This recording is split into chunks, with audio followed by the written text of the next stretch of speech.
அதிகமாக ஒரு பொருள் கிடைக்க கிடைக்க அதன் மேல மரியாதை கணிசமா குறைஞ்சு போயிடும்.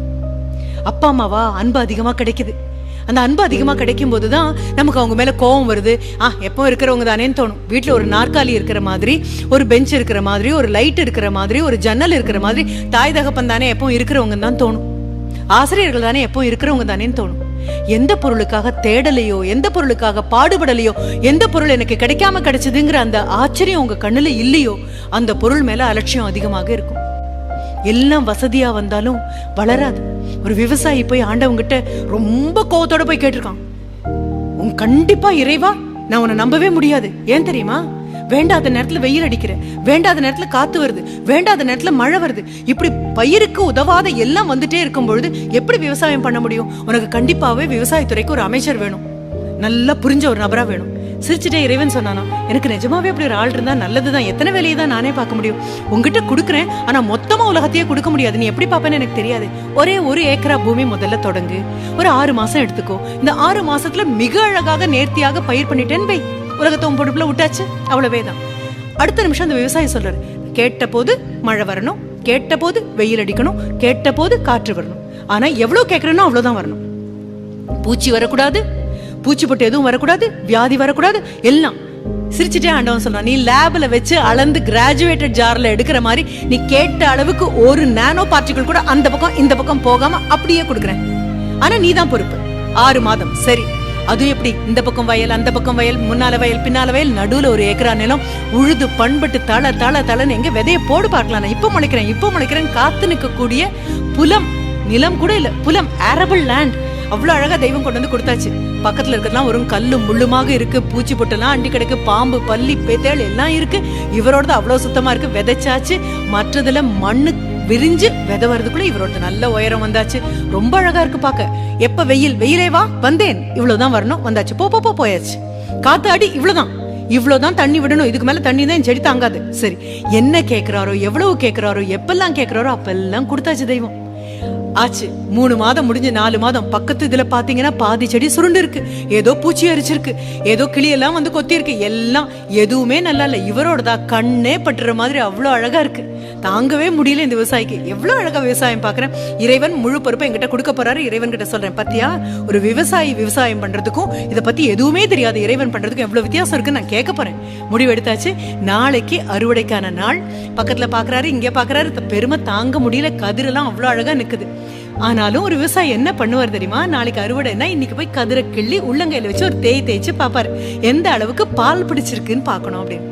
போய் ஒரு கதிரை கிள்ளி பாக்குறாரு, கையில வச்சு தேய்க்கிறாரு, பாலே இல்ல. வீட்டுல போய் தாய் தகப்பனை கேட்டா சொல்லுவாங்க, இப்படி உப்புன்னு ஊதினீங்கன்னா சாவியா பறந்து போயிடும், உள்ளுக்குள்ள மணியே இல்ல. என்னது? சரி, இருக்கிறதா 1 ஏக்கரா நிலத்துல விவசாயம் பண்ணனா 1-2 கதிர் இல்லாம தானே போகும். அடுத்தது அடுத்தது அடுத்தது அடுத்தது ஒவ்வொன்னா வரிசையா கிள்ளி பாக்குறாரு. வரிசை விட்டு ரேண்டம் சாய்ஸ் ஒன்னு எடுத்து பாக்குறாரு. எதை வச்சு உள்ளங்கையில வச்சு தேய்ச்சாலும் இல்ல. கோவம் வந்துருச்சு. கூப்பிட்டாச்சு இறைவனை. இறைவன் சிரிச்சுட்டே காத்துட்டு இருக்காரு. இறைவன் சொல்ற, நீ கூப்பிடாம நான் வரவே மாட்டேன், ஆனா எப்ப பிரச்சனை இருந்தாலும் கூப்பிடு என்ன மறக்காம. வந்தாச்சு. வந்து நிக்கும் போது, நீ எனக்கு எல்லாம் கொடுத்துட்டு ஏமாத்திட்டேன்னு இறைவன் சிரிச்சுட்டே சொல்றாரு. ஏமாத்துறது அந்த வார்த்தையே என்கிட்ட இல்லையே. என்னுடைய அகராதியில இல்லாத வார்த்தைகள்ல முதல்ல இருக்கிறது ஏமாற்றம். ஏமாத்தவே இல்லையே. நான் எதுக்கு அவனை ஏமாத்தணும்? இல்ல, கேட்டபோது நீ தானேப்பா கேட்ட, எவ்வளவு வெயில் வேணும்னே கொடுத்தேன், காத்து வேணும்னே கொடுத்தேன். நீ கேட்டதுக்கு மேல ஒண்ணுமே நான் தரல. பக்கத்துல பூச்சி வரக்கூடாது, வராது. பாம்பு பல்லி வரக்கூடாது, வராது. நோய் வரக்கூடாது, வராது. ஐயோ மூச்சு, நீ சொன்னது மட்டும்தான். ஆனா ஏன் எதுவுமே கதிர் பிடிக்கல? சரி, அப்படியே விடு. பக்கத்துல பூச்சி போட்டு எல்லாம் வந்து, வேண்டாத நேரத்துல பெருமழை வந்து, வேணுங்கிற நேரத்துல வராம வெயில் அடிச்சு அப்படி பாலமா நிலம் பிரிஞ்சு கிடக்குற அந்த வெயில் பக்கத்துல இருக்கக்கூடிய வயல்ல அங்கேயும் போட்டிருக்காங்க. உன்னுடைய வயல்ல இருக்கக்கூடிய செடிகளுடைய வயசே தான் ஆச்சு. அங்கே ஏதாவது வந்திருக்கான்னு போய் பார்க்கலாமா? போய் ஒரு இதை கிள்ளி உள்ளங்கையில தேய்க்கிறாங்க. அப்படியே பால் சுரந்து மணியா கதிர் பிடிச்சிருக்கு. விவசாயிக்கு தாங்கவே முடியல. இது என்ன அநியாயம்? பார்த்து வளர்த்து இது சாவியா உட்காந்துட்டு இருக்கு. அப்படி எல்லாம் வந்து அது அவ்வளோ அழகா வந்திருக்குங்கும் போது இறைவன் சிரிச்சுட்டே சொன்னாராம், ஒவ்வொன்றையும் ஒவ்வொரு காலகட்டத்தில் நான் ஏன் கொடுக்குறேன்னு தெரியுமா?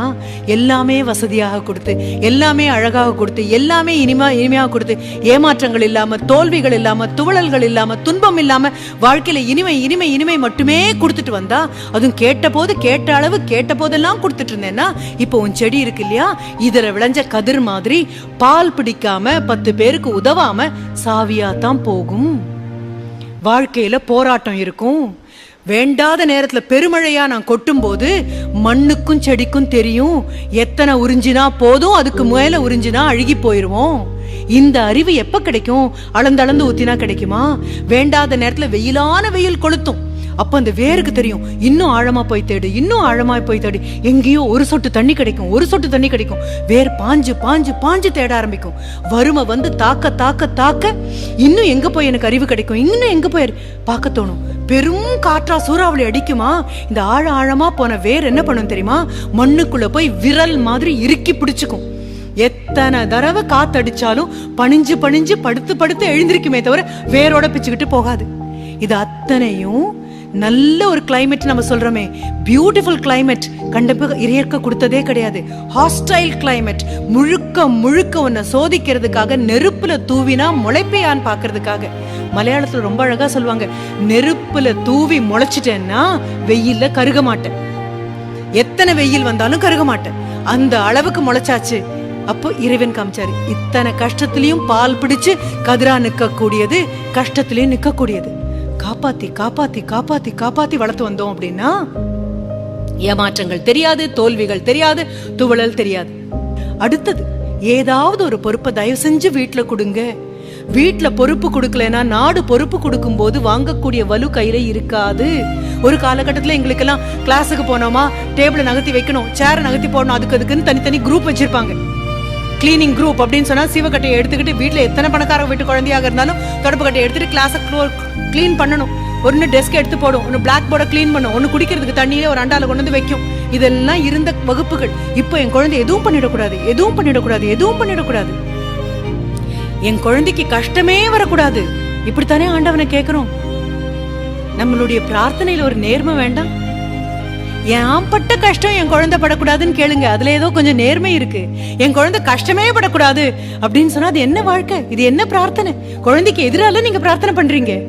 எல்லார் வாழ்க்கையிலயும் கஷ்டங்கள் இருக்கும். கஷ்டங்கள் வந்தாலும் எதிர்க்கக்கூடிய துணிவையும் முதுகெலும்பையும் கல்வி கொடுத்திருக்கு. வீட்டுல அவங்க அந்த குழந்தை வளர்ந்திருக்கக்கூடிய ஒழுக்கம் கொடுத்திருக்கு. வீட்டுல அந்த குழந்தை செய்யக்கூடிய பிரார்த்தனைகள் கொடுத்திருக்கு. என் குழந்தைக்கு வரக்கூடிய கஷ்டத்தை நேர்மையாக எதிர்கொள்ளக்கூடிய சக்தியை கூடிய இறைவனேன்னு கேட்போமா? அதை விட்டுட்டு என் குழந்தைக்கு கஷ்டமே வரக்கூடாது. அப்ப இரண்டாவதாக வீட்டுல பொறுப்பு கொடுங்க, ஏதோ ஒரு பொறுப்பு. இந்த வயசு குழந்தைங்களை வெளிநாட்டுக்கு அனுப்பிச்சிருந்தீங்கன்னா பார்ட் டைம் ஜாப் கண்டிப்பா பண்ணி ஆகும். ஒரு பெட்ரோல் பங்க்ல போய் நிற்கும், இல்லைன்னா பேப்பர் திருத்தும், ஏதோ ஒண்ணு பண்ணும். வீட்டுல ஏதாவது ஒரு பொறுப்பை கொடுங்க. அன்பு காமிக்கிறத பத்தி அச்சமே இல்லப்பா. அன்பு கண்டிக்கும், அன்பு தண்டிக்கும், அன்பு தப்ப தப்புன்னு சொல்லும். ஆனா அன்பு தப்ப தப்புன்னு சரியா சொல்லும். தப்ப கூட தப்பு தப்பா சொல்லாது அன்பு. ஆனா நாம கொடுக்கறது செல்லம். இந்த செல்லத்தினால எதுவும் வளராது. முள் செடியாக இருக்கக்கூடிய கேக்டஸ் சொல்லுவோம் இல்லையா, கள்ளி செடிக்கு பக்கெட் பக்கெட்டா தண்ணியை கொட்டுற மாதிரி தானா வளரக்கூடிய ஒண்ண நம்மளுடைய செல்லத்தை கொடுத்து கொடுத்து கொடுத்து அழிச்சிரும்.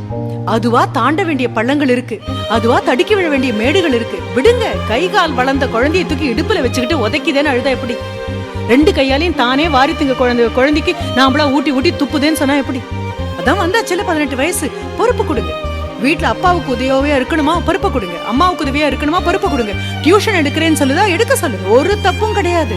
வீட்டுல பொறுப்பு ஏற்கக்கூடிய குழந்தையால மட்டும்தான் நாட்டுல தனக்கு ஒரு பொறுப்பு இருக்கு 4 வருஷம் கழிச்சுன்னு புரியும். ரெண்டாவது விதையும் உங்க மனசுல போட்டாச்சா? மூன்றாவது, உங்களுடைய கஷ்டங்களை குழந்தை கிட்ட உட்கார்ந்து பேசுங்க. அது தூங்குனதுக்கு அப்புறம் கணவனும் மனைவியும் உட்காந்து என்ன பண்ணலாம் தெரியல, அவனுக்கு ஃபீஸ் கட்டணும், இது பண்ணலாமா, அது 3 வயசுல அப்படி பண்ணீங்க, 5 வயசுல பண்ணீங்க. நம்ம எல்லாம் டிபார்ட்மெண்டல் ஸ்டோரா? தாய் தகப்பன்லாம் விரல நீட்டின பக்கம் கிடைக்கிற பொருள் எல்லாம் வாங்கி கொடுக்கறதோட பொறுப்பு முடிஞ்சு போச்சா? இது என்னால வாங்கி கொடுக்க முடியாதுன்னு என்ன பக்கத்து வீட்டு குழந்தைகிட்ட போய் சொல்வீங்க? அவங்க குழந்தைகிட்ட சொல்றீங்க. இது சொல்லி பழகிட்டீங்கன்னா குழந்தைக்கு தெரியும். அது விழக்கூடிய பள்ளம் வந்தா நகர்ந்து நில்லுங்க. விழுந்து எழுந்திருக்க முடியாத போது ஓடி போய் தூக்கலாம். பள்ளம் வரும்போதெல்லாம் பாஞ்சு பாஞ்சு பாஞ்சு பாஞ்சு நடுவுல பாலம் மாதிரி நீங்க விழுந்து உங்க மேல குழந்தை நடந்து போச்சுன்னா அதுக்கு பள்ளமும் அடையாளம் தெரியாது, பாலமா இருந்து நபரை மிதிச்சுட்டு போறோமேங்கிற வலியும் அது தெரியாது. சைக்கிள் ஓட்டுற மாதிரி விழட்டும். விழ தெரிஞ்சவனுக்கு தான் எழுந்திருக்க தெரியும். விழ தெரிஞ்சா மட்டும்தான் விழறதுக்கும் எழுந்திருக்கிறதுக்கும் ஒரே சக்தி வேணும்னு தெரியும். விழ தெரிஞ்சவனுக்கு எத்தனை தடவை விழுந்தாலும் அத்தனை தடவை எப்படி எழுந்திருக்கிறதுன்னு தெரியும். போன தடவை விழுந்த போது எழுந்திருந்த வேகத்தை விட இந்த தடவை இன்னும் அதிகமா எழுந்திருக்கிறதுன்னு தெரியும். விழ போறோம் தெரிஞ்ச போது விழாம எப்படி பேலன்ஸ் பண்ணிட்டு தட்டி தடுமாறி நிக்கிறது எப்படின்னு தெரியும். இதை விட பெரிய விஷயம் என்ன தெரியும் தெரியுமா? விழுந்தவனுக்கு எவ்வளவு வலிக்கும் தெரியும். ஒருத்தனை தள்ளாம இருக்கிறது எப்படின்னு தெரியும். ஒருத்தனை கீழே வீழ்கடிக்காம இருக்கிறது எப்படின்னு தெரியும். ஒருத்தனை வீழ்த்துறதுல ஒரு வெற்றியுமே இல்லை அப்படிங்கிறது தெரியும். வீழ்ந்தவனுக்கு விரல் கொடுக்கறதுக்கு தான் பெரிய தைரியம் வேணும்னு தெரியும். தன்னை விட உயரமா நிற்கக்கூடியவனை பார்த்தும் தன்னுடைய திறமையில மட்டுமே நம்புறது எப்படின்னு தெரியும். அதுக்கு முதல்ல விழ தெரியணும்.